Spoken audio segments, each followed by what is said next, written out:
Hello, my friend. The world of magic, filled with legends and ancient tales, is opening its gates once again. Tonight, in the Gryffindor dormitory by the crackling fireplace, I will share another story with my friends. Join us, for the magic is about to come alive. Dawn crept across the towers and set the lake like a small mirror of sky. Hermione woke with the determined calm of someone who had packed her bag twice the night before, checked her parchment list thrice, and planned every minute until supper. Today was the charms practical. Professor Flitwick had hinted at OWL-level surprises, and Hermione meant to greet them with a steady hand and a neat wand flourish. She slipped into the great hall, steam lifting from porridge and a scatter of owls softening the rafters with their wing beats. Notices buzzed across the tables like trapped bees. Educational decree this, High Inquisitor that. Hermione kept her eyes on her schedule while others grumbled. She had prepared for this creeping fog of rules by being sharper, faster, better prepared. Let pink proclamations flutter and snap on the walls. Knowledge could cut through paper. A squeak. Professor Flitwick hopped onto a stool near the staff table, his voice magnified by charm. A reminder, he piped. Today's practical assessment has been moved to the afternoon to accommodate a special inspection. The word inspection slipped through the room like a chill draft. At the staff table, a small, rigid woman set down her teacup with a prim clink. The cup was pink. So was the smile that followed. Hermione folded her timetable, slid it into her bag, and reached for her wand out of simple habit. Her fingers met quill, spare ink, the spine of spellwork safeguards. No smooth holly and dragon heartstring. She frowned, lifted the bag to the bench, and checked the stitched pocket where she always kept it. Nothing. She went still in the press and clatter of breakfast. Calmly, she emptied the top compartment. Parchments, biscuit tin for late-night study, a string bag of sugar quills she never ate, the side pocket, the quill sleeve, the hidden seam she had sewn herself last Christmas. Nothing. A mistake? Impossible. She ran back through last night. Library table, Madame Pince's vigilance, a final review of counter jinxes, then back along the corridor to the common room. She had set the bag by her chair, and no, she was certain, slipped the wand away. After practicing a nonverbal cushioning charm on the hard-backed chair. Certain, the hall blurred with noise. Hermione closed the bag, stood, and walked out. She did not run. Running announced panic. Panic made you sloppy, and she would not be sloppy today. Filch's logbook lived in a cupboard that smelled of polish and stale lamp oil. Hermione arrived to find the caretaker humming over a column of names with grim delight, a dangling quill tick-ticking against the page. "I'm looking for something," Hermione said, crisp and polite. Filch peered at her. "Aye, many are, and few deserve it." "My wand is missing." His mouth twitched like a cat discovering cream. "Not missing. Confiscated under authority." He tapped a little rectangle of parchment on the shelf. High Inquisitor. Temporary retention, it said in syrupy loops. In the notes, subject, Granger, Hermione. Item, wand. Reason, pending investigation. "Investigation into what?" Hermione asked. Filch savored the pause. "Tampering with restricted cases in the library. Strong traces matching your wand signature measured on seals." Tsk. The sound slithered. "Nasty business. Law and order, that's what we need." Hermione absorbed it. "When?" "Half an hour before curfew," he said, relishing each word. Stamped and signed, proper as pie. Half an hour before curfew, she had been under Madame Pince's direct gaze, copying a footnote on counter curses and not so much as breathing near a locked case. "A strong trace matching your wand signature." The phrase rang oddly in her ears. Wand signature could be recorded by certain spells. Umbridge had shoved new rules into place allowing preventive measures. Someone had opened a restricted case, and someone else, someone clever or clumsy enough, had seen to it that the echo on the seal sang Hermione's name. "Where's my wand now?" she asked. "Evidence?" Filch said. "Held safe? Best leave it to the professionals." He preened at the word. Hermione thanked him and left before he could enjoy her reaction. In the corridor, she breathed once, twice. There were two problems, and naming them sharpened her thoughts.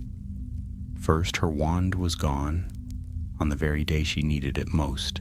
Second, someone was using her wand signature to frame her. If Umbridge could parade proof before an inspection, the DA, the little study group that was not supposed to exist, could be snared along with her, recover the wand, unmask the frame-up, do both before the practical and before the trap was sprung. She tested her pockets again by force of habit. Empty. Borrowing a wand would be worse than no wand at all. A wand chose the witch, and mismatched wood bucked like a stubborn broom. She would have to think like a witch who had no wand and no permission to do anything useful. Fortunately, Hermione had kept a careful catalog of useful things that did not require swishing and flicking. Back in the great hall, breakfast was thinning to chatter. She took tea and forced down toast while her mind sorted the obvious avenues from the dangerous ones. Madame Pince would have seen anything in the library. Filch's ledger might show who brought the accusation, and the office of the High Inquisitor stood at the center of every new web of rules. 3 paths. No wand. A school owl landed before her with a soft buffet of feathers tied with a neat pink ribbon to a folded note. Hermione's name flowed across the front in the same syrupy script from the retention slip. She opened it.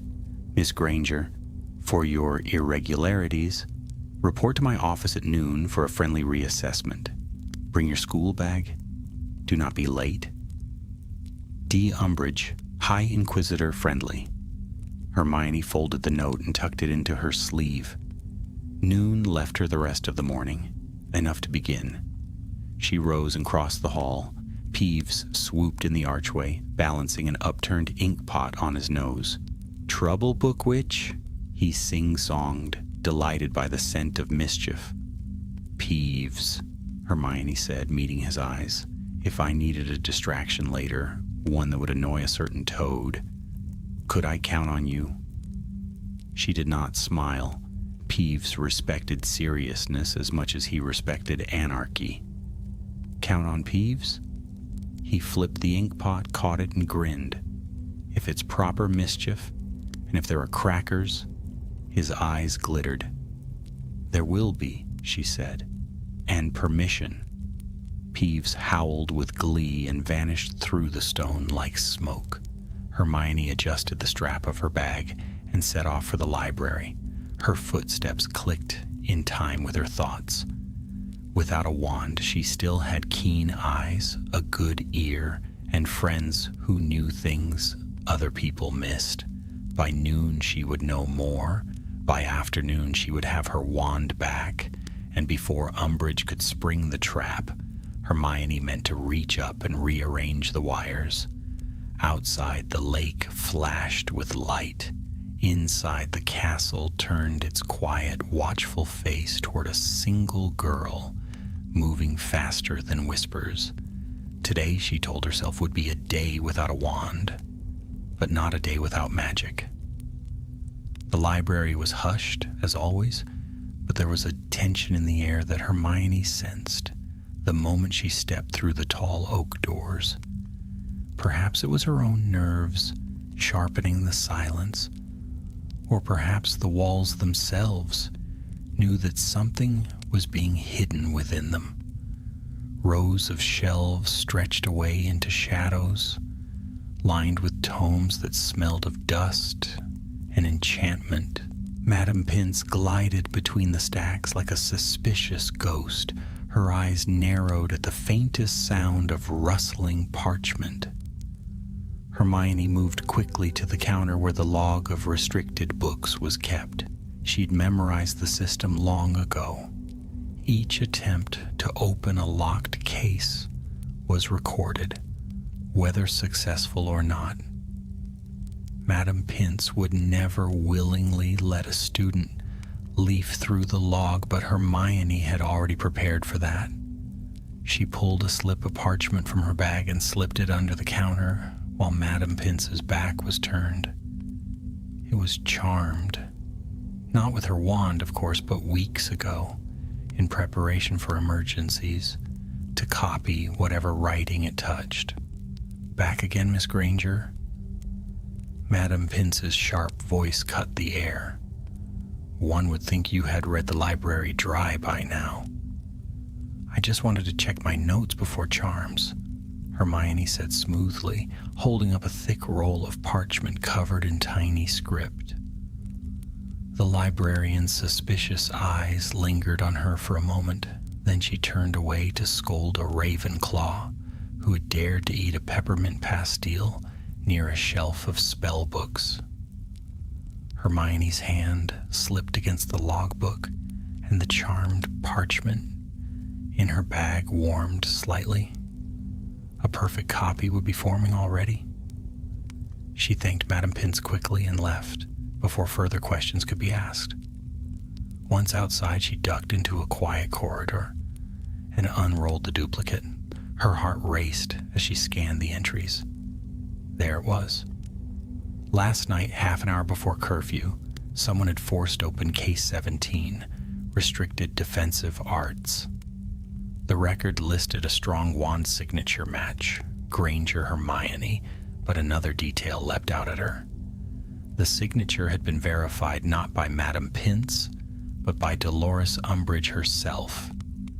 That was unusual, highly unusual. The librarian was the one who handled the seals and wards. Umbridge inserting herself into the process meant one thing. She had been waiting for this. Hermione's mind whirred. Either Umbridge had altered the reading, or someone had used a charm to mimic her wand's signature. Both were dangerous possibilities, and both pointed directly at Umbridge's office as the place her wand would be hidden. She rolled the parchment back up, heart steadying with resolve. She could not do this alone. Without her wand, she needed allies who could move where she could not. Neville Longbottom was exactly where she expected him to be, in the greenhouses, sleeves rolled up, dirt under his fingernails, and an expression of stubborn concentration on his face as he coaxed a puffapod into blossoming. "Neville," Hermione said in a low voice, stepping into the warm, humid air of the greenhouse, "I need your help." He looked up, startled, then concerned. "What's wrong? You look like you're plotting something." "I am," she admitted. "My wand has been confiscated. Umbridge claims I used it to break into the restricted section of the library. She's framing me, Neville, and if I don't get it back before noon, she'll use it to expose the DA." Neville's eyes widened. "That's terrible. What can I do?" "Two things," Hermione said, lowering her voice even further. "First, you know all the hidden corners of this castle better than most. I need someone who can move around quietly without drawing attention. Second, you're good with plants. There are ways of making a distraction that don't need spells. Neville swallowed, but a determined look came over his round face. All right, tell me what to do. Hermione smiled despite herself. Thank you, Neville. I knew I could count on you. The next step was Luna Lovegood.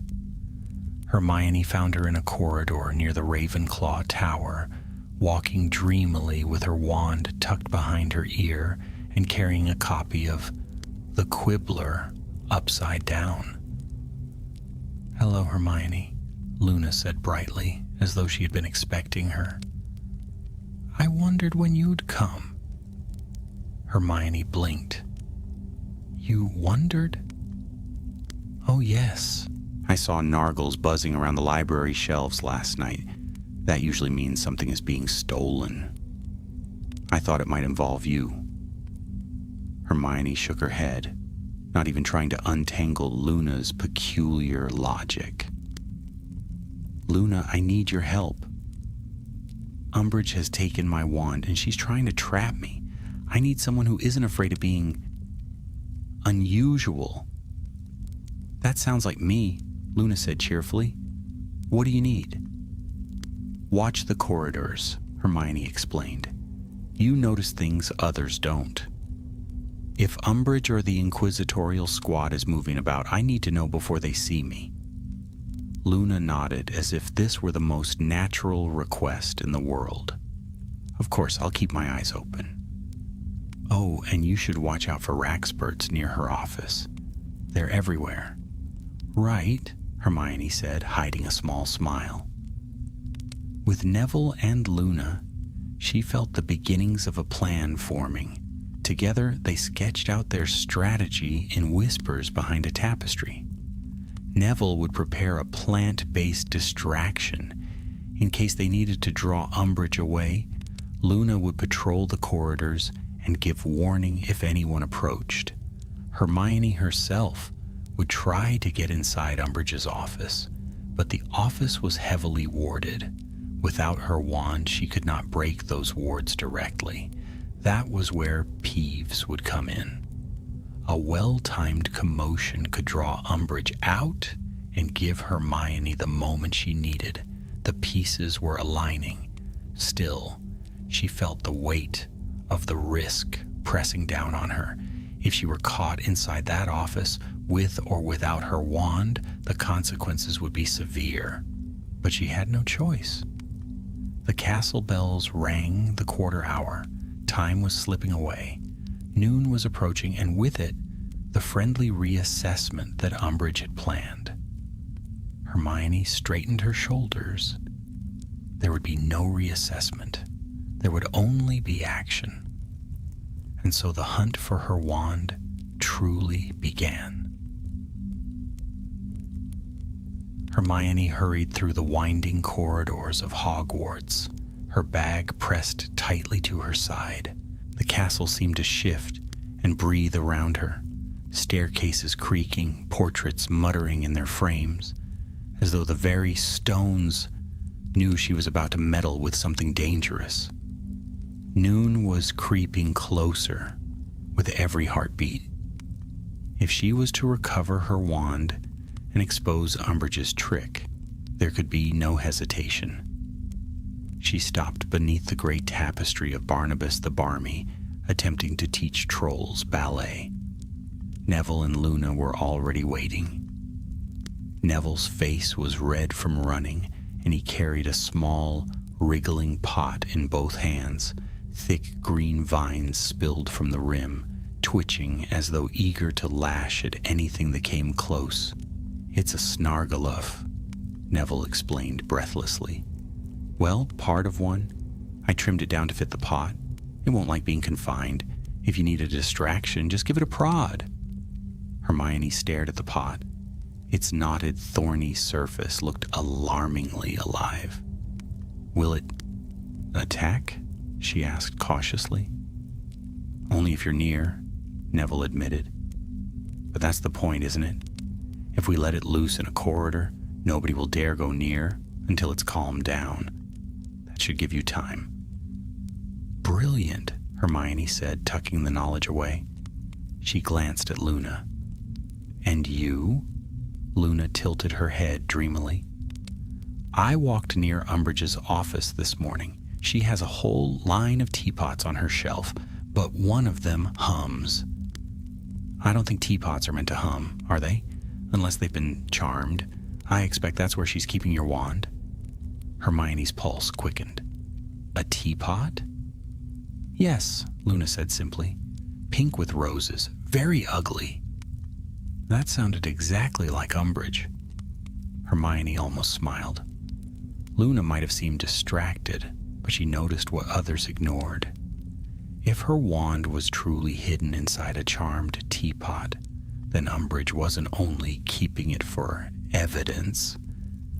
She was using it for something more. "We'll need to get inside," Hermione said, lowering her voice. "But we can't break the wards head on. Peeves will have to lure her out. Neville, you'll be ready with your Snargaluff if any of the Inquisitorial squad come sniffing about. Luna, you'll keep watch at both ends of the corridor. I'll slip inside." Neville bit his lip. "But Hermione, you won't have your wand. What if you get caught in there?"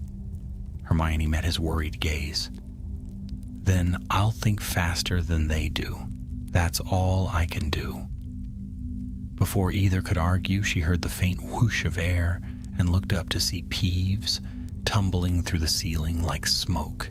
He spun once in the air and hovered upside down, grinning from ear to ear. "Book Witch, is it mischief time already?" he sang.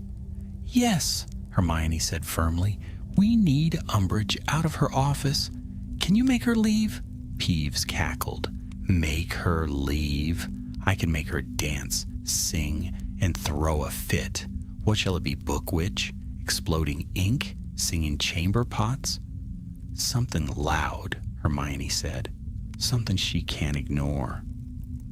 Peeves saluted and zipped away with a gleeful shriek. The three of them hurried through a side passage, and soon they were crouched behind a suit of armor near the corridor that led to Umbridge's office. Hermione peered out carefully. The door, painted pink to match her taste, was sealed with glowing wards.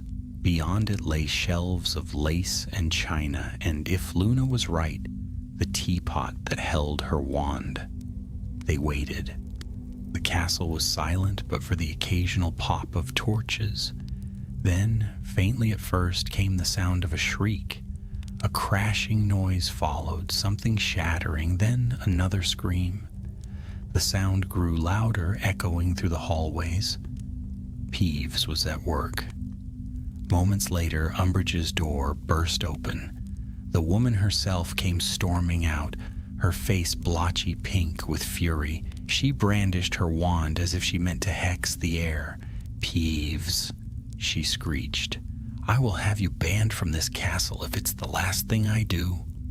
She stamped away down the corridor, her stubby heels clacking like angry hammers on the stone. Luna gave Hermione a little nod, eyes wide and serene. Neville clutched the Snargaluff pot to his chest like a shield. Hermione slipped from their hiding place. Every step was careful, her ears straining for sound. She reached the office door and pressed her hand lightly against the wards. Normally, this would be impossible without a wand, but Hermione had studied the theory of magical locks. The wards shimmered faintly when touched, and she traced the pattern with her fingertip. If she couldn't undo them magically, perhaps she could fool them into thinking she was Umbridge herself. From her bag, Hermione pulled out a scrap of parchment. She had saved it from one of the High Inquisitor's notices torn down in the common room. Umbridge's sugary, looping signature was scrawled at the bottom, with a whispered incantation spoken only in her mind. Useless without her wand, but worth the attempt. She pressed the parchment to the glowing seam of the wards. To her astonishment, the lines of light flickered. For one heartbeat, she feared it would fail. Then, with a faint sigh, the wards softened and the door clicked open. Hermione slipped inside. The room was exactly as she remembered, walls plastered with kittens on plates, lace curtains shutting out the sun, and shelves groaning under rows of ornamental teapots. A sickly sweet scent of perfume lingered in the air. Her eyes darted from shelf to shelf, dozens of teapots, all decorated with roses and bows. But then she heard it, a faint hum like the vibration of a struck string. She crossed quickly to a teapot painted with enormous pink roses. As Luna had said, it was ugly in a way that felt deliberate, almost menacing. Hermione leaned close. The hum deepened, and for an instant she thought she heard a voice within it, like her wand calling to her. "Yes," she whispered, "you're in there." She reached out, then froze. A tiny glyph was carved beneath the handle of the teapot, glowing faintly. It wasn't just a container, it was a trap. If she touched it, the glyph would trigger. Umbridge would know instantly. Her mind raced. No wand, no counterspell. How could she disarm it? She glanced around the room desperately. Then her eyes fell on a jar of sugar cubes sitting primly on the desk. A thought struck her. She pulled out her quill, snapped the end to make a tiny splinter of wood, and wrapped it around one sugar cube with a scrap of parchment. Using the splinter as a makeshift lever, she carefully nudged the cube against the glyph. The hum faltered. The glyph flared once, then dimmed. Hermione held her breath. No alarm, no shout from the corridor. It had worked. She lifted the teapot. It was surprisingly heavy. Tilting it, she peered inside, and there, nestled in the hollow, was her wand. Relief surged through her, so strong she nearly dropped the pot. She reached in, fingers brushing the familiar smooth wood. When the office door slammed shut, Hermione spun around. The wards had flared back to life, sealing her inside. And in the doorway, wand raised and eyes glittering with cruel delight, stood Draco Malfoy.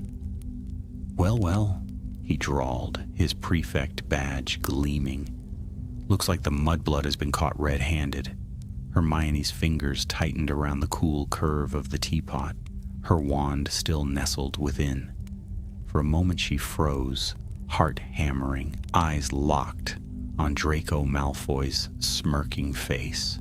He lounged in the doorway as though he owned the room, pale hair glinting in the dim light, his wand steady in his hand. Behind him, the wards flickered shut, sealing her inside like a trap. "Caught in the act," Draco said softly, savoring the words. "I don't know what's worse, Granger. That you thought you could sneak into Umbridge's office without being noticed, or that you thought you could get away with it." Hermione lifted her chin, fighting to keep her voice calm. "You don't know what you're talking about." "Oh, I think I do." Draco's smirk widened. "Umbridge told us to keep watch. She said you'd slip up eventually. And here you are, hand deep in her teapot like a common thief. She'll love this. Imagine Hermione Granger, star student, rule breaker, liar, thief." Hermione's mind raced. If Malfoy dragged her before Umbridge now, it was over. The trap would spring. The DA exposed, her wand forever out of reach. She could almost feel time running out, slipping through her fingers like sand. "You're wrong," she said quickly, trying to stall. "If you think Umbridge trusts you, you're a fool. She's using you, Malfoy, just like she's using everyone. When she's done, she'll throw you aside like she does everyone else." Draco's eyes flashed, though his smirk held. "Nice try, Granger. but some of us know how to be on the winning side. She needed more time. Any second now, Luna or Neville might realize she was in trouble, but she couldn't rely on that. She had to act. Her gaze darted around the office, shelves groaning with teapots, lace doilies, the jar of sugar cubes. Nothing useful. Nothing. Unless Hermione took a slow step back, closer to the shelves. "All right," she said evenly. "Take me to her then. But if you think she'll be pleased with you, you don't know her as well as I do." Draco narrowed his eyes. Suspicion flickered across his face. "What are you playing at?" "I'm not playing at anything." Hermione forced her voice to steady, her eyes to shine with defiance. "But I'll tell you one thing. She won't thank you for letting me touch this." She lifted the teapot slightly. The hum inside the pot deepened. Draco's smirk faltered. "Put that down." "She set a trap," Hermione said, feigning confidence. "You think she'd let me handle this so easily? If it goes off while you're standing there, Malfoy, you'll be caught too." Draco hesitated, his wand lowered slightly. "You're bluffing." Hermione gave the teapot the tiniest shake. The hum grew louder, vibrating through the room. Draco stepped back instinctively. "Don't be stupid," he hissed. That was all the opening she needed. With a swift motion, Hermione tipped the teapot, spilling her wand into her free hand. Relief surged through her like fire in her veins. She gripped it tight, and the familiar warmth answered her touch. Draco's eyes widened. "You... Expelliarmus!" Hermione shouted. A jet of scarlet light burst from her wand, striking Draco squarely in the chest. His wand flew from his hand and clattered against the far wall. He staggered backward, his smirk vanishing, replaced with shock and fury. Hermione darted forward, wand raised. "Get out of my way, Malfoy." But before she could press her advantage, the door behind him slammed open with such force the shelves rattled. Dolores Umbridge herself waddled in, pink cardigan bristling, eyes blazing with triumph. "Well, well, well," she purred in that dreadful, sugary voice. "What have we here? Caught red-handed, Miss Granger? Tut-tut. And you even attacked a fellow student. How very disappointing." Hermione's stomach dropped. She had walked straight into the snare. Umbridge flicked her wand. Ribbons of conjured rope lashed through the air, wrapping around Hermione's wrists and binding them tight. The teapot clattered to the floor, forgotten. Hermione struggled, but the ropes only bit deeper, forcing her wand from her hand once again. "Such a shame," Umbridge continued, her smile as sharp as broken glass. "I had hoped you were cleverer than this, Miss Granger. But no matter. With your wand in my possession and witnesses to your little theft, we now have all the evidence we need." Draco straightened, brushing himself off, his smirk returning. "Told you, Granger. Always the winning side." Umbridge gave him a nod of approval. "Well done, Mr. Malfoy. You've served the Ministry admirably. 10 points to Slytherin." Hermione's mind churned desperately. She could not let this end here, not when the DA was at stake. And then, from outside the office, came a crash so loud it shook the walls. Shouts echoed in the corridor, followed by the unmistakable roar of something alive and very, very angry. Neville's Snargaluff. Umbridge's head snapped around, fury etched across her face. "What is going on out there?" The crash came again, closer, followed by a scream. Then Peeves's unmistakable voice rang out. "Timber, duck or you'll be splattered flat." The chaos outside grew louder and louder. The shelves trembled. teapots clinking like bells. Umbridge cursed under her breath, torn between her prisoner and the pandemonium beyond the door. At last, with a snarl, she jabbed her wand at Draco. "Keep an eye on her. Don't let her move. I'll deal with this nonsense myself." She stormed out, the door slamming behind her, leaving Hermione bound and wandless once more, Draco standing smugly in front of her. He picked up his wand and twirled it lazily. "Looks like it's just you and me again, Granger." Hermione's heart pounded. But she saw it now. The ropes binding her wrists were tight, yes, but Umbridge's spell had been rushed, sloppy, and Hermione knew ropes. She had practiced the severing charm dozens of times, had studied every knot and twist that magic could create. She drew a slow breath. All she needed was a single distraction. Outside, the crash came again. This time the entire shelf of teapots wobbled. One toppled and shattered on the floor, releasing a puff of enchanted steam that hissed around Draco's ankles. He yelped, hopping back. That was her chance. Hermione twisted her wrists hard, forcing the rope against the sharp edge of the broken teapot handle. The fibers strained, frayed, then snapped. Her hands were free. Before Draco realized what had happened, Hermione lunged forward, snatched her wand from the floor, and raised it. Petrificus Totalis. The spell struck him instantly. Draco's arms snapped to his sides, his legs clamped together, and he toppled backward like a stiff board, landing with a thud on the carpet. His eyes blazed with fury, but his body was rigid as stone. Hermione straightened, breathing hard.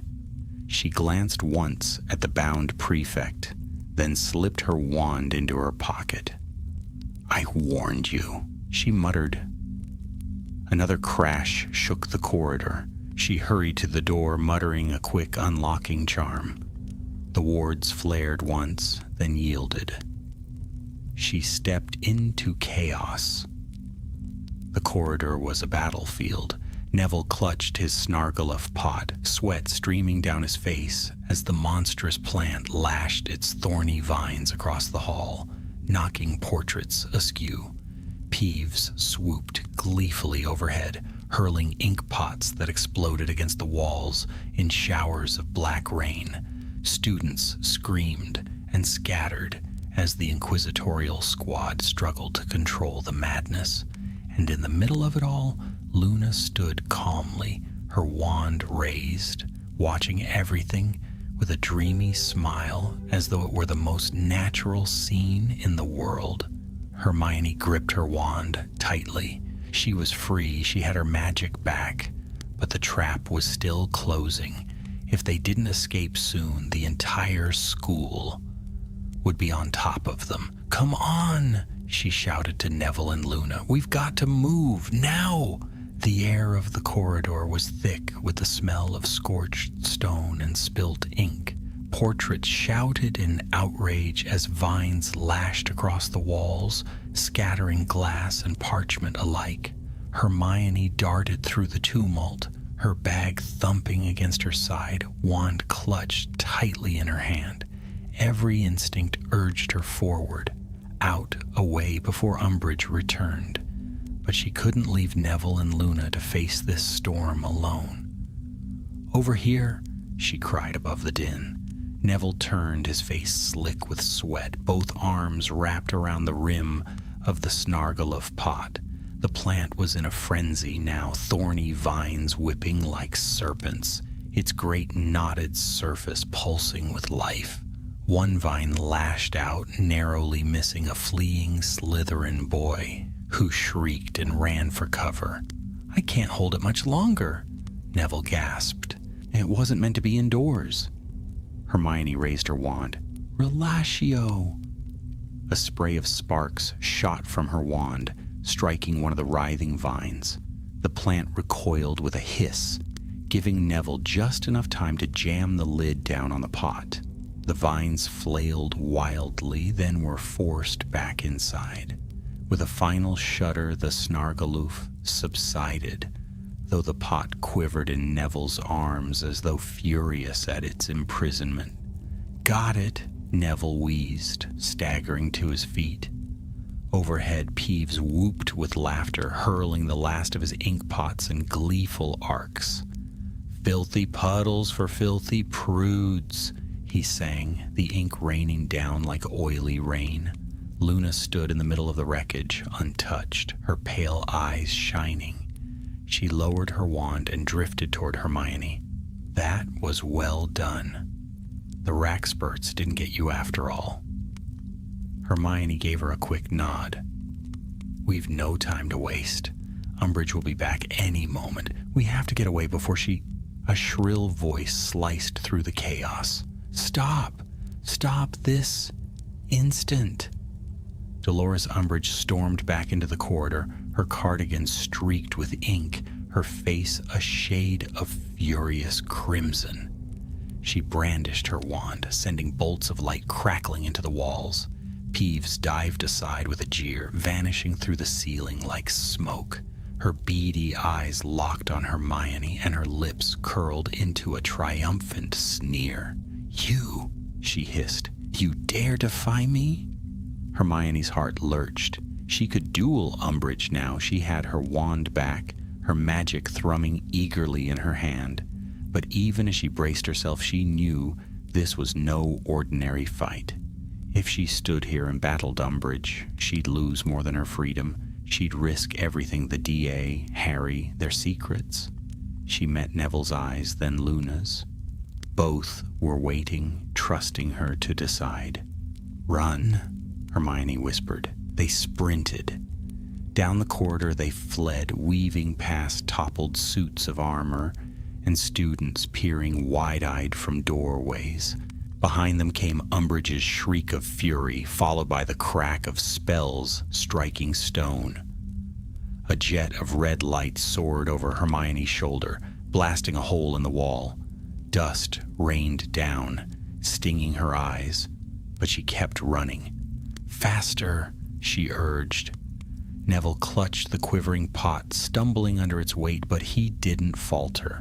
Luna moved as if gliding, her long hair streaming behind her, serene even in flight. Hermione led them around a corner, down a flight of stairs, through a narrow passage she knew would twist and confuse anyone unfamiliar with its tricks. At last they burst into a quieter corridor, panting.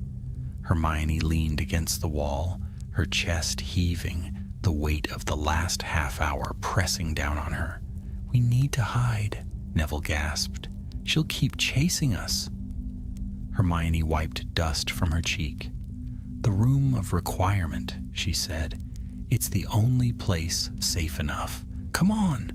They hurried upward, past shifting staircases and whispering portraits, every footstep echoing like a drum in Hermione's ears. At every turn she expected to see Umbridge's squat figure appear, wand raised, that dreadful smile stretched across her face. But the corridors ahead remained clear. Finally they reached the tapestry of Barnabas the Barmy again. Hermione paced 3 times before the wall, concentrating hard. "We need a place to hide. A place Umbridge can't find us."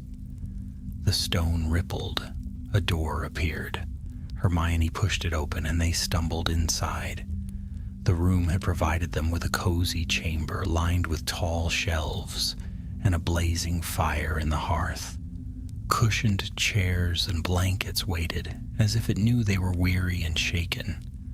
Neville collapsed into a chair, the Snargaloof pot finally quiet in his lap. Luna settled cross-legged on the floor, gazing into the fire as though it were telling her secrets. Hermione dropped her bag onto the table and drew out the parchment she'd copied from the library's logbook. She smoothed it flat with trembling fingers. "This is what Umbridge was after," she said, her voice tight. "She tampered with the library records, made it look like I broke into the restricted section. She even used my wand signature. She planned to use it to expose the DA. Neville frowned. But you've got your wand back. She can't use it now, can she? Hermione hesitated. The memory of the glowing glyph beneath the teapot's handle made her shiver. I'm not sure. If she charmed my wand to act as a tracker, then she could still use it to find us, to find the room. I don't think she's finished yet. Luna looked up dreamily. Then we'll just have to finish before she does. Hermione studied her, surprised by the simple wisdom in her words. Finish before Umbridge did. That was exactly it. They had to act to turn the trap back on its maker before the noose closed around them. She took a deep breath, her resolve hardening. You're right. We can't just hide here. We have to turn this against her. If we don't, she'll keep tightening her grip until she's crushed us all. Neville shifted uneasily. What are you planning? Hermione's eyes gleamed in the firelight. A reversal. She planted my wand in that teapot so she could catch me and the DA. We'll use the same trick against her. We'll make it look as though she tampered with the restricted section, and then we'll let her own wards and alarms betray her. Neville blinked. But how? Hermione reached for her wand, her mind racing through everything she had studied. I'll need to alter the signature trace. If I can rewrite the magical residue to echo Umbridge's wand instead of mine, then the next time she checks the seal, it will condemn her. All we need is to plant it somewhere she can't resist showing off. Luna smiled faintly, like her own display case. Yes, Hermione said, exactly. The fire crackled. The three of them sat in silence for a moment, the enormity of the plan settling over them. It was dangerous, perhaps even reckless. If they failed, the punishment would be severe. But Hermione knew there was no turning back. The trap had been laid, and it was their turn to spring it. She straightened her shoulders. We'll need to work quickly. Tonight, before she has time to tighten her wards. If we succeed, she'll be caught in her own snare. Neville nodded slowly. Luna's serene gaze never wavered. Hermione leaned closer to the fire, her wand casting faint sparks in her hand. For the first time since that dreadful morning, she felt not like prey fleeing from a hunter, but like a hunter herself, and Dolores Umbridge would never see it coming.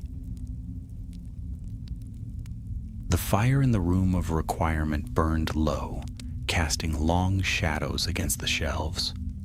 Hermione sat hunched over a pile of parchment, quills scratching furiously as she worked. Lines of runes sprawled across the page, each stroke sharp with determination. She could not afford mistakes. Not tonight. Neville sat opposite her, carefully feeding the subdued Snargaluf a pinch of compost from a pouch he carried. The plant rustled contentedly, thorns twitching.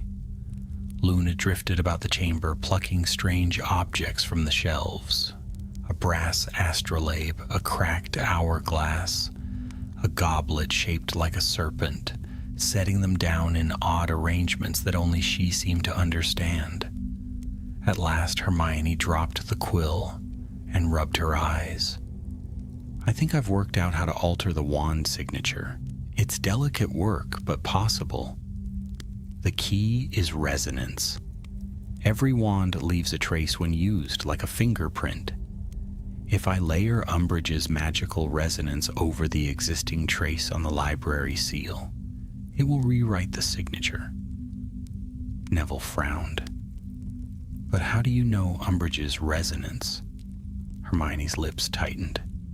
Because I've studied her magic. I've been in her detentions, remember? Every time she cast that blood quill, I noted the way her spells felt, the sharpness, the unpleasant pull. I hated it, but now... She trailed off, eyes hard. Now it might help us. Luna tilted her head, watching the firelight play across Hermione's face.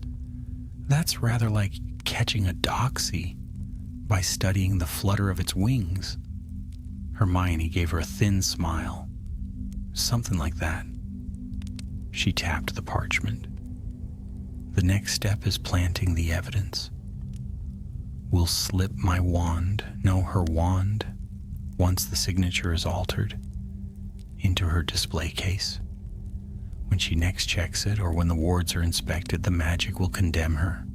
She'll be caught breaking into the restricted section she guards so fiercely. Neville shifted uneasily. And if she catches us doing it, then we'll be expelled, Hermione said flatly. Or worse.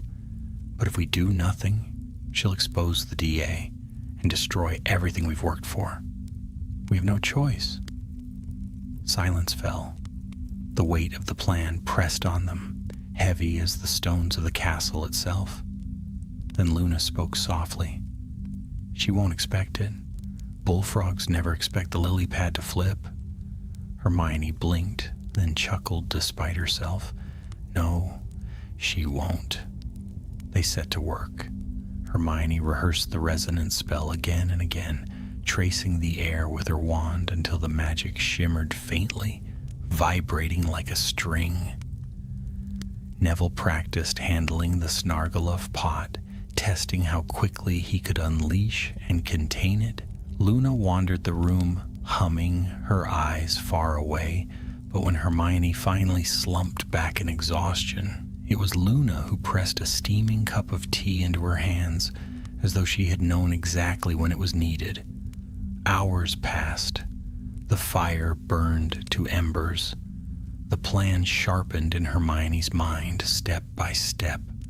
Alter the signature, plant the wand, set the bait. By the time the bells tolled midnight, she felt ready. Tonight, she whispered, we do it tonight. The castle slept as they crept through its corridors. Shadows stretched long and deep, moonlight pooling through the high windows. The only sounds were the whisper of their footsteps and the distant creak of shifting staircases. Hermione led the way, wand raised, Neville close behind, clutching the Snargaluff pot, Luna bringing up the rear with her dreamy gaze fixed on the flickering torches. Every corner might conceal a prefect, every stair might shift and betray them, but luck, rare, precious luck, seemed to be on their side. At last they reached the corridor outside Umbridge's office. The wards shimmered faintly across the door, casting a sickly pink glow. Hermione's stomach clenched at the sight, but she steadied herself. "Ready?" she whispered. Neville nodded, though his hands trembled. Luna smiled serenely. Hermione took a deep breath and lifted her wand. She pressed its tip against the wards, muttering the incantation she had practiced for hours. The magic stirred, a ripple running through the shimmering barrier. She closed her eyes, reaching into memory. Umbridge's voice, cloying and cruel, her wand flicking with sickly precision, the sting of the blood quill cutting into her skin. She forced herself to recall every detail, shaping it into the resonance she needed.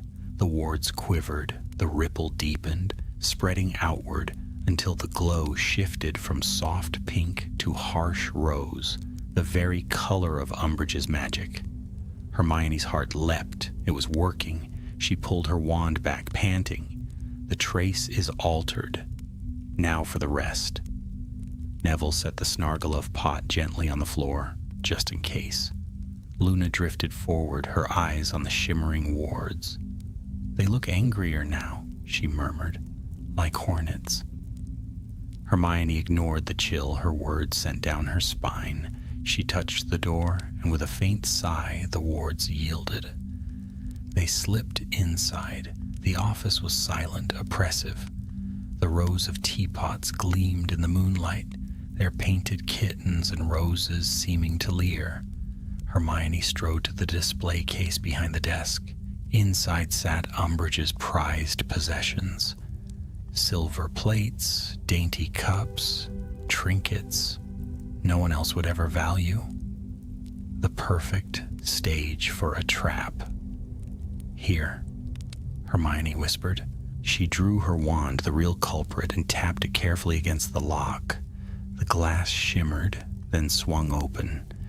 She set the wand inside, nestled between a lace doily and a china cat, its surface gleaming faintly. "Done?" Neville let out a shaky breath. "So, when she checks it, it will condemn her," Hermione finished. But even as she spoke, a chill ran through her. Too easy, too smooth. She glanced at Luna, who was gazing intently at the rows of teapots. "They're watching," Luna said softly. "All of them." Hermione followed her gaze. For a moment she swore she saw the painted eyes of the kittens blink. "Let's go," Hermione said quickly, "before—" The door slammed shut behind them. A cold, triumphant laugh filled the room. "You really are predictable, Miss Granger." Umbridge stepped from the shadows, wand gleaming, her squat figure bathed in moonlight. Behind her loomed Crabbe and Goyle, their thick faces twisted in ugly grins. Hermione's blood ran cold. The wards hadn't failed. Umbridge had known. She had been waiting. "You think you're clever?" Umbridge purred, her voice thick with glee. "But I've had my eye on you for weeks. And now, caught red-handed, attempting to frame me no less. Oh, this will be delicious." Neville's grip tightened on the Snargaluff pot. Luna simply tilted her head, calm as ever. Hermione's mind raced. They were trapped. Their plan turned against them, their last hope slipping away. Unless... She drew a slow breath, forcing her fear into stillness. There had to be a way out. There always was. And she would find it. Umbridge's wand gleamed in the pale moonlight, its tip quivering with eagerness. The smug smile that spread across her face was like curdled cream. She moved further into the office, shutting the door behind her with a sharp flick. Crabbe and Goyle lumbered at her shoulders, their expressions as thick and brutish as ever. "I warned the minister about you, Miss Granger," she purred, each word dripping with sickly sweetness. "Clever, dangerous, disruptive. And here you are, attempting to plant evidence against me. Such dreadful ingratitude after all I've done for this school." Hermione felt her stomach twist, but she raised her chin. "You mean after all you've ruined?" Umbridge's smile did not falter. "So defiant. It will make your punishment all the sweeter." Hermione's wand was still in the glass case, lying among Umbridge's ridiculous trinkets.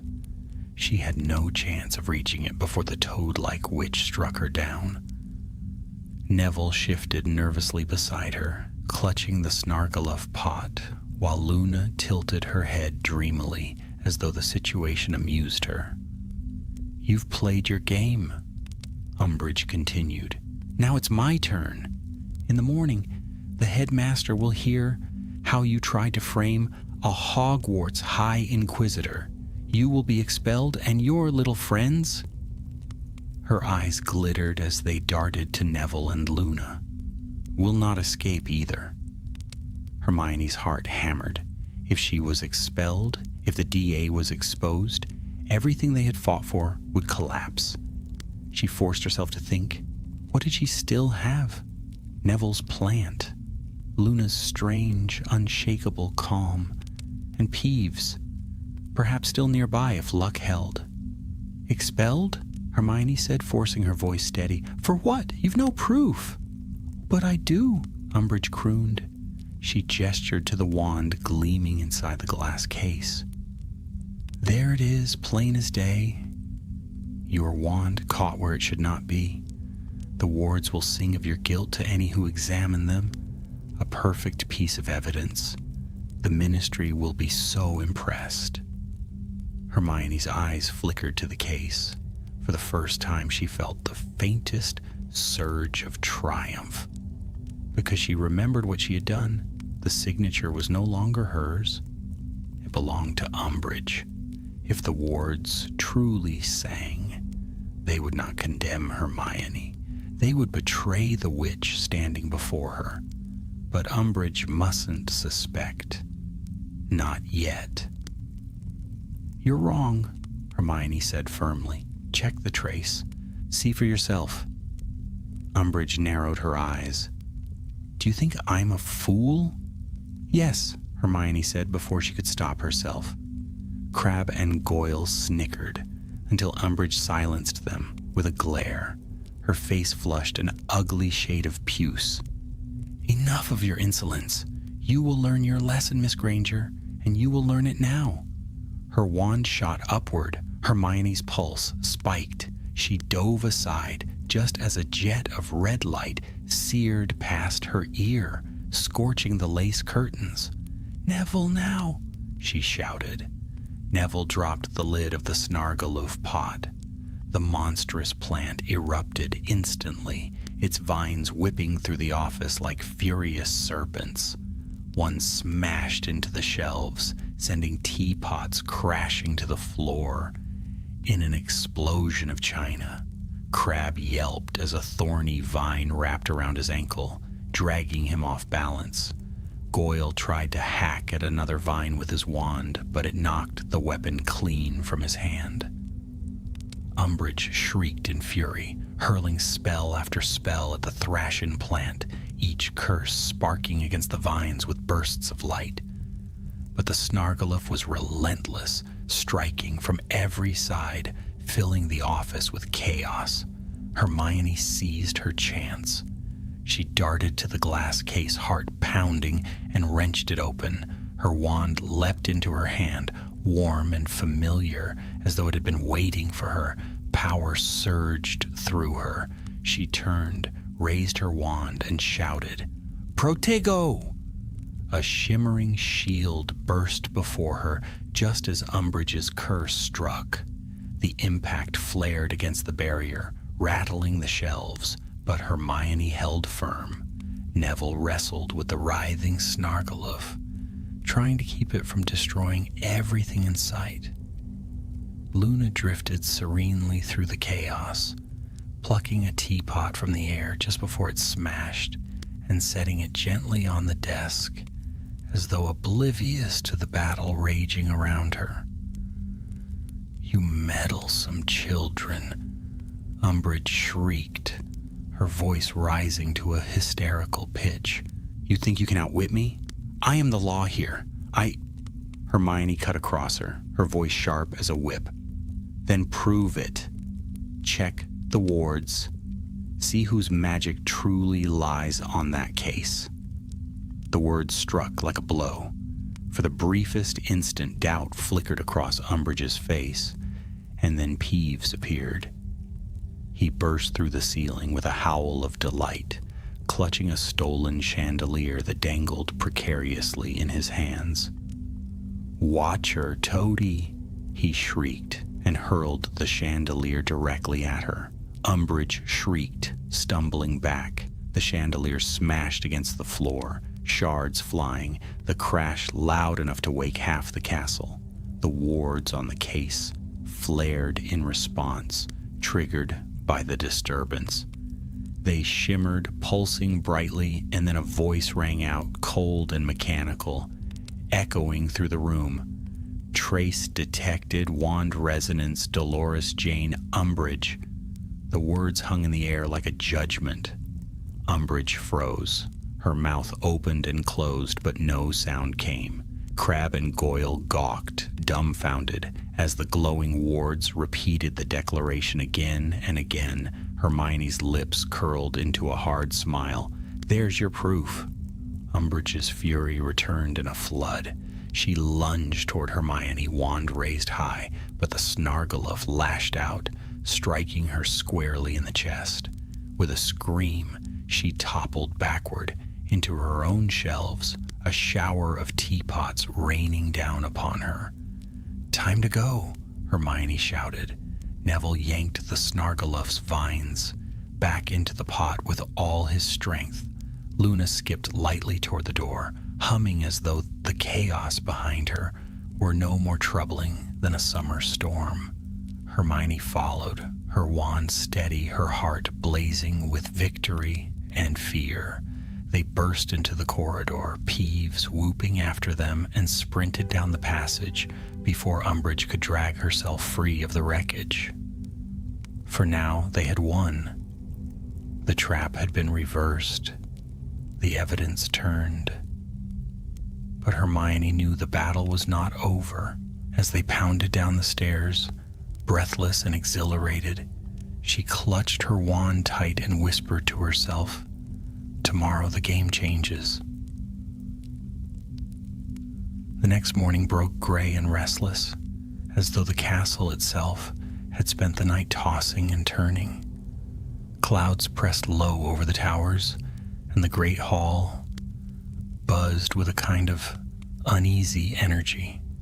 Students huddled in small groups at their tables, whispering furiously, glancing toward the staff table where Dolores Umbridge sat stiffer than ever, her cardigan splattered with faint stains of soot and china dust she had been unable to scrub away. Hermione entered with Neville and Luna at her side, her wand safe once more in her pocket. She had slept little. What few hours she managed were haunted by the echo of the wards proclaiming Umbridge's name. Yet despite the weariness clinging to her, a current of quiet triumph pulsed beneath her skin. They had done it. They had survived a night in the very jaws of the trap and turned it back upon its maker. As they crossed the hall, a hush spread around them. Students stared, some with awe, others with open suspicion. Slytherins whispered behind their hands, their eyes narrowing. A pair of Ravenclaws leaned forward eagerly as Hermione passed, as though desperate for scraps of truth. Neville shifted uneasily, clutching his bag. "Everyone's talking about it," he muttered. "About what happened last night." Luna sat serenely, her breakfast plate untouched. Rumors travel faster than nargles in spring, and Umbridge doesn't look very pleased with hers. Hermione followed her gaze. Umbridge sat bolt upright, her lips pressed so tightly they had nearly disappeared. She sipped her tea with trembling hands, her eyes darting across the hall like a cornered animal. Every now and then a whisper reached her ears, and her cheeks flushed an ugly purple. At the far end of the staff table, Professor McGonagall sat with her usual composure, but Hermione thought she detected a spark of satisfaction in the sharp lines of her face. Dumbledore, too, though grave, seemed to watch Umbridge with a quiet, knowing calm. Hermione bent over her toast, lowering her voice so only Neville and Luna could hear. "The wards revealed her name. If anyone else investigates that seal, they'll see it too. She can't twist that, not without exposing herself further." Neville frowned. "But what if she claims we tampered with the wards? She could still turn it back on us." "She might try," Hermione admitted, "but tampering would leave traces of its own. If she pushes too hard, she risks drawing more attention. That's the one thing she can't afford." Luna took a sip of pumpkin juice, gazing dreamily into the rafters. "She looks like a crumple-horned snorkack, cornered in a thicket. They get rather vicious when they know they've been trapped." Hermione's mouth twitched. "That's what worries me." As breakfast ended, Umbridge rose with unusual abruptness. Her squat figure waddled down the aisle, her heels clicking sharply against the stone. She did not so much as glance at the students around her, though the whispers swelled like a tide in her wake. Something's coming, Hermione murmured. She won't let this rest. Her prediction proved true. By afternoon, the summons came in the form of another pink ribbon-tied note delivered by a nervous-looking first year. Hermione unfolded it in the corridor outside Charms, her stomach tightening as she read, "Miss Granger, report to my office at once. D. Umbridge." She slipped the note into her bag. "She's moving faster than I expected." Neville glanced at her anxiously. "Do you want me and Luna to come with you?" "No," Hermione said firmly. "This is between her and me. If she tries anything, she'll only dig herself deeper." But she hesitated, lowering her voice. "Keep an eye on the corridors. If she doesn't let me out, I want you to fetch Professor McGonagall." Neville nodded gravely. Hermione squared her shoulders and made her way to the familiar pink door. The wards shimmered faintly, restored to their usual cloying glow. She knocked once. "Enter," came Umbridge's voice, sweet as poisoned honey. The office was just as she remembered. Shelves of china kittens, lace curtains, the sickly smell of perfume. Umbridge sat behind her desk, her hands folded neatly atop a stack of parchments. She smiled, but it did not reach her eyes. "Miss Granger," she said, her voice low and dangerous. "Do sit down." Hermione obeyed, perching on the edge of the chair. She kept her wand tucked safely out of sight, though her fingers itched to grip it. Umbridge leaned forward. "You have been very busy, haven't you?" "I don't know what you mean," Hermione said evenly. "Oh, I think you do." Umbridge's eyes glittered. "A curious little incident occurred last night. The wards on my case were disturbed, and the trace they revealed was not yours, but mine. How very convenient for you." Hermione held her gaze. Perhaps the wards told the truth. For the first time, Umbridge's smile faltered. "Insolent girl," she hissed. "Do you truly believe anyone will take your word over mine? I am the High Inquisitor of Hogwarts, the Ministry's representative. You are nothing but a meddlesome student." Hermione's heart pounded, but she forced her voice steady. "And yet, the wards spoke your name. Perhaps the castle itself doesn't agree with you." The air between them crackled with tension. Umbridge's hand twitched toward her wand, then stilled. She inhaled sharply, smoothing her cardigan with trembling fingers. "You are clever," she said at last, her voice a dangerous whisper. "Too clever, but cleverness can be broken." Hermione stiffened. "Run along for now," Umbridge said abruptly, her sugary tones snapping back into place. "But know this, Miss Granger, your days of meddling are numbered. I will be watching you. One slip, one mistake, and you will be finished."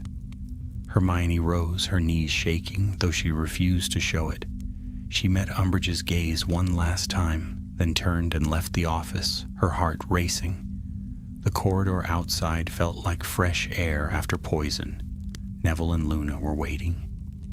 "Well?" Neville whispered. "She knows," Hermione said quietly. "But she can't prove it. Not yet." Luna smiled faintly. "Then it's a game of waiting. She'll try to trap you again, and you'll have to be quicker. Rather like a game of exploding snap, don't you think?" Hermione almost laughed, though her nerves still thrummed. "Something like that." They walked together down the corridor, the castle whispering around them. Hermione clutched her wand in her pocket, determination burning brighter than fear. The battle with Dolores Umbridge was far from over, but for the first time Hermione felt certain of one thing. She was not the hunted anymore. She was the hunter, and the Toad would learn that even without a wand, Hermione Granger could not be outwitted. The castle had grown restless. It showed in the way staircases jerked with more stubbornness than usual, in the way portraits muttered louder as students passed, in the way whispers gathered in corners like cobwebs. Something was building and everyone knew it. By evening, the talk was everywhere. Some said Umbridge had been caught cursing teapots in the middle of the night. Others swore she had hexed herself by accident and blasted half her office apart. A few bolder Gryffindors even claimed she was under investigation by the Ministry itself.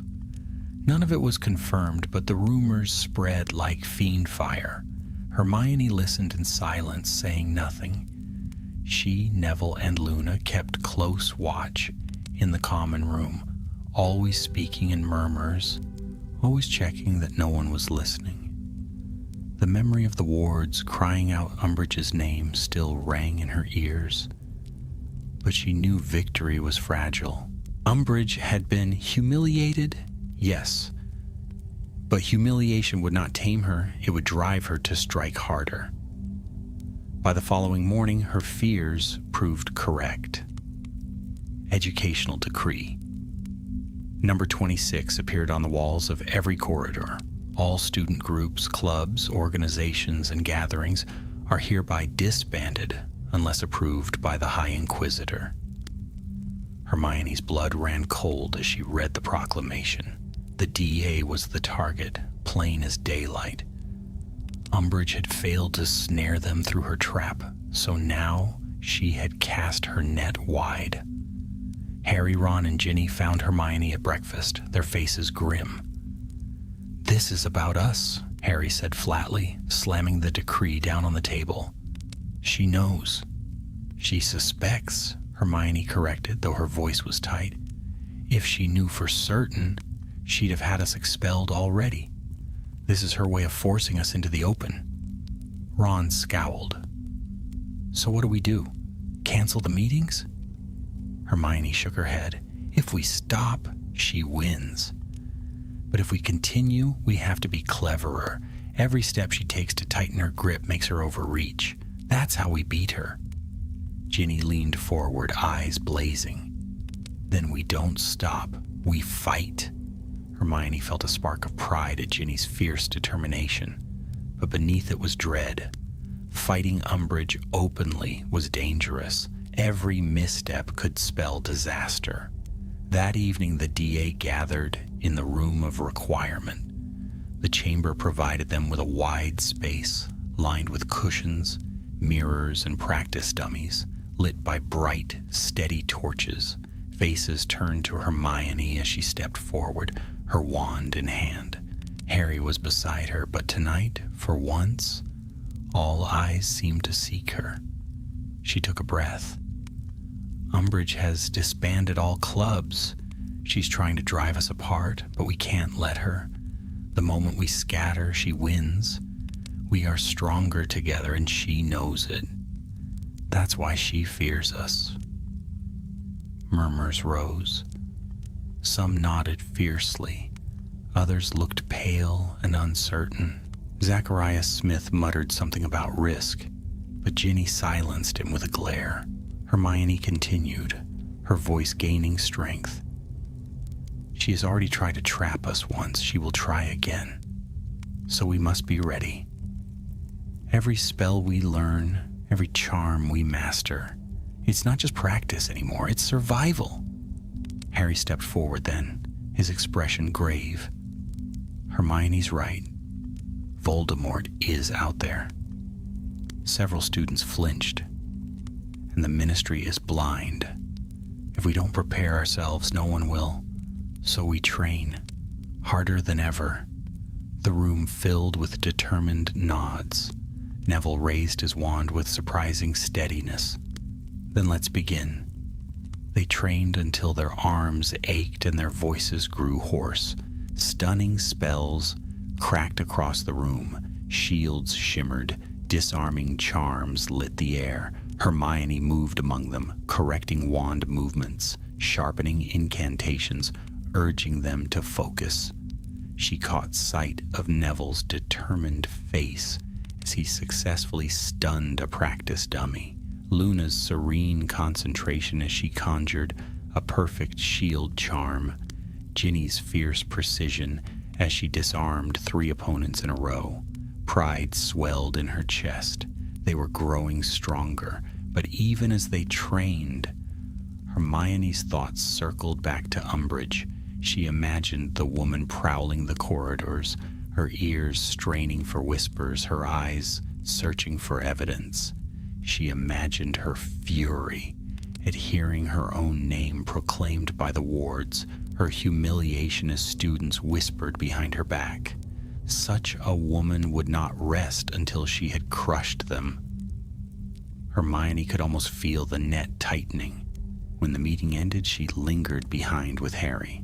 The firelight glowed on the room's stone walls as they gathered their things.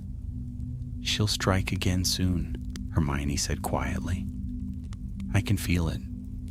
Harry frowned. "So what do we do?" "We keep ahead of her," Hermione replied firmly. "We anticipate every trap. If she tries to use magic against us, we turn it back on her. If she tries to use rules, we twist them. She can't fight what she doesn't understand." "And what she doesn't understand," Hermione's eyes hardened, "is that we're not afraid." Harry studied her for a long moment, then nodded. "I'll follow your lead." Hermione felt a strange mix of pride and dread at his words. Leadership was a heavy mantle, but she could not shrug it off. Too much depended on it. The days that followed were tense.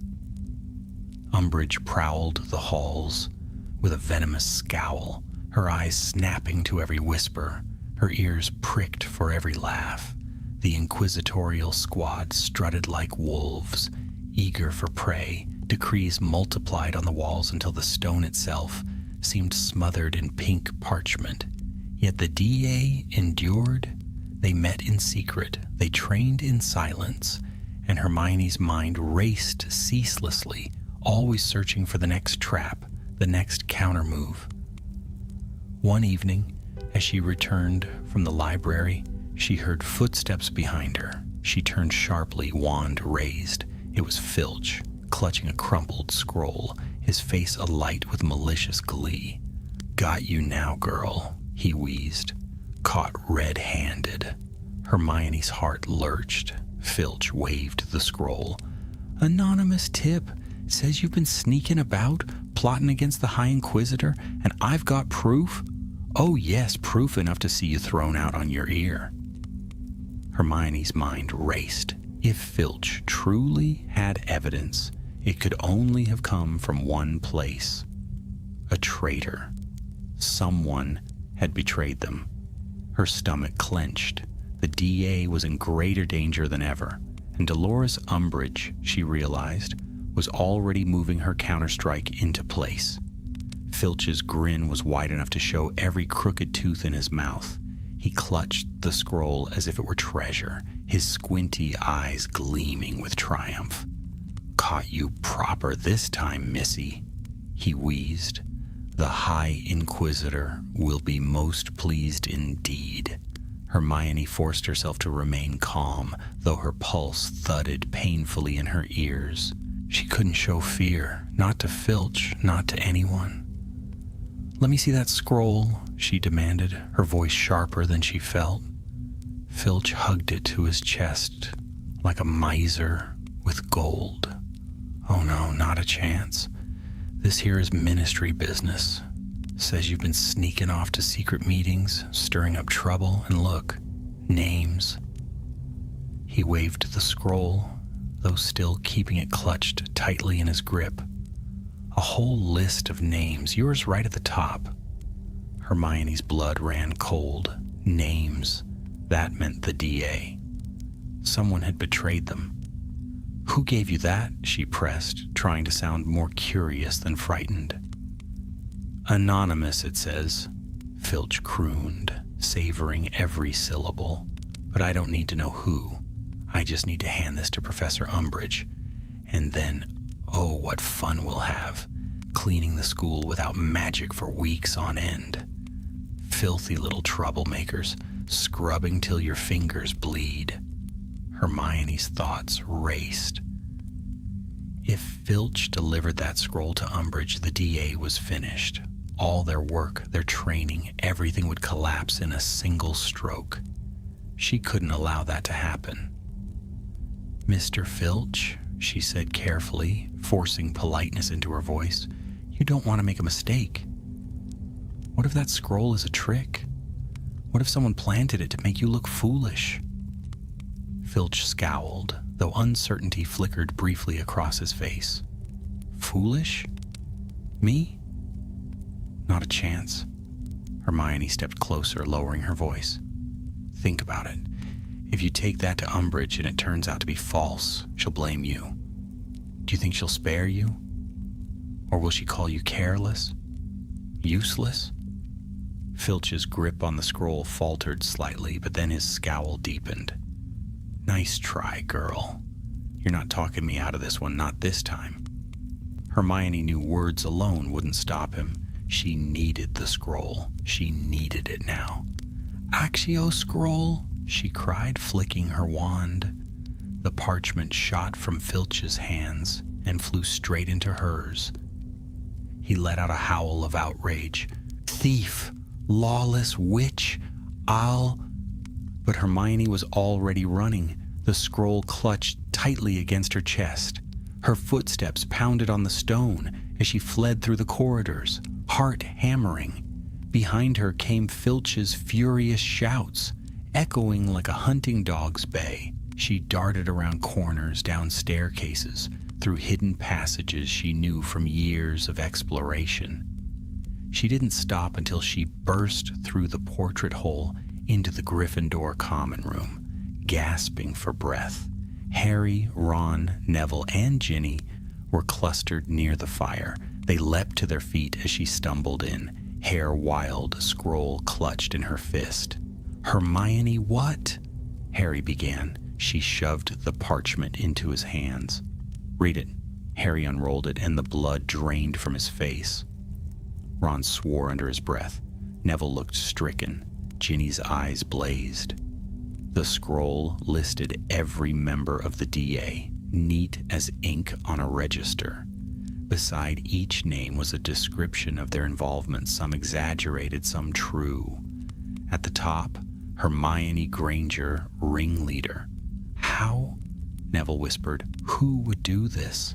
Hermione's stomach twisted. "Someone in the DA betrayed us. Someone gave our names to Umbridge." The silence that followed was heavy, suffocating, faces pale in the firelight, eyes wide with shock, each one of them thinking the same thing. "Who?" Ginny snatched the scroll from Harry, her jaw clenched. "We can't let her get this. If she finds out—" "She won't," Hermione said fiercely.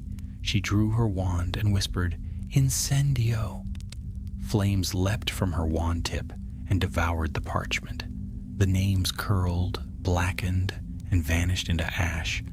The others watched, their faces taut with mingled relief and fear. Harry turned to her. "But the betrayal? If she has another copy—" "She doesn't," Hermione cut in. "I searched the parchment. It wasn't charmed to replicate, but whoever gave her this information is still out there. That's the danger now." Ron's ears turned red. "So one of us—" "Yes," Hermione said flatly. "And until we know who, we're all at risk." That night, sleep eluded her. Hermione lay awake in her four-poster bed, staring at the canopy above, the shadows of the firelight flickering across the fabric. Betrayal gnawed at her thoughts. Someone had risked all of them to save themselves, or worse, to curry favor with Umbridge. Her mind sifted through the DA members one by one. Ernie Macmillan, proud and talkative. Too proud, perhaps? Cho Chang, earnest but hesitant. Could fear have driven her? Marietta Edgecombe, who often looked nervous, who had connections to Cho and the Ravenclaws, whose mother worked for the ministry. Hermione's thoughts lingered there. Marietta. She had never seemed fully comfortable, always looking over her shoulder, always reluctant. Hermione frowned into the dark. If it was Marietta, then she would have to act swiftly. A betrayal could not go unpunished, not when the stakes were so high. The following evening, her suspicions were confirmed. The DA gathered again in the room of requirement, though tension crackled in the air like static. Hermione watched closely, her eyes sharp. Marietta lingered near the edge of the group, avoiding her gaze. When the meeting ended, Hermione approached her. "Marietta, a word?" The girl froze, her face pale. I need to go." "No," Hermione said quietly, blocking her path. "You need to explain?" The others drifted toward the door, glancing back uneasily. Neville lingered at her shoulder, wand at the ready. Marietta swallowed hard, her hands twisting in her cloak. "I didn't mean to. I swear I didn't. But my mom works at the ministry, and Umbridge said she'd ruin her if I didn't cooperate." Hermione's jaw tightened. The betrayal cut deeper for being driven by fear, but fear was no excuse. Lives could be lost because of fear. "You put all of us in danger," Hermione said coldly. Marietta's eyes filled with tears. "I didn't want to. I didn't think she promised." "Umbridge promises nothing," Hermione snapped. She raised her wand, her voice steady with iron resolve. "And betrayal has consequences." Marietta's eyes widened. "Please." But Hermione was already speaking the incantation she had crafted long ago, a precaution she had hoped never to use. Her wand traced a sharp pattern in the air. Glittering letters erupted across Marietta's face, burning into her skin. "Sneak." The word glowed fiercely, unmissable, carved by enchantment to last. Marietta gasped, clutching her cheeks, tears spilling down her face. Hermione lowered her wand. Her voice was quiet but merciless. "Now everyone will know what you are." Neville shifted beside her, pale but resolute. "She won't betray us again." Hermione turned away, her heart heavy yet unyielding. She hated herself for the cruelty, but she hated betrayal more. The DA would survive, but only if its members understood the cost of disloyalty, and Dolores Umbridge would learn soon enough that betrayal could cut both ways. Morning sunlight streamed through the tall windows of the castle, but it did little to lift the gloom that hung over Hogwarts. The betrayal had changed everything. Though the DA still met, there was a new sharpness to their whispers, a guardedness to their glances, trust, once their greatest strength had been shaken. Hermione carried the weight of it heavily. The glowing scar across Marietta Edgecombe's face was proof enough of that. Sneak shone bright as fire whenever she passed through the corridors, and though part of Hermione told herself it was necessary, another part whispered that she had crossed a line. Still, there was no time to dwell on guilt. Dolores Umbridge was not finished. If anything, she was more dangerous than ever. Word had spread that she had petitioned the ministry for enhanced authority. And now she prowled the corridors. With a vicious smile, her squat figure followed everywhere by the swaggering, inquisitorial squad. Hermione knew a storm was coming. The only question was when, and whether they were ready. It came sooner than she expected. 3 nights later, the DA gathered in the room of requirement. They had scarcely begun practicing stunning spells when the door burst open. Umbridge stood in the doorway, her face a mask of triumph. Behind her swarmed the inquisitorial squad: Malfoy, Crabbe, Goyle, Pansy, Parkinson, each clutching a wand and grinning like jackals.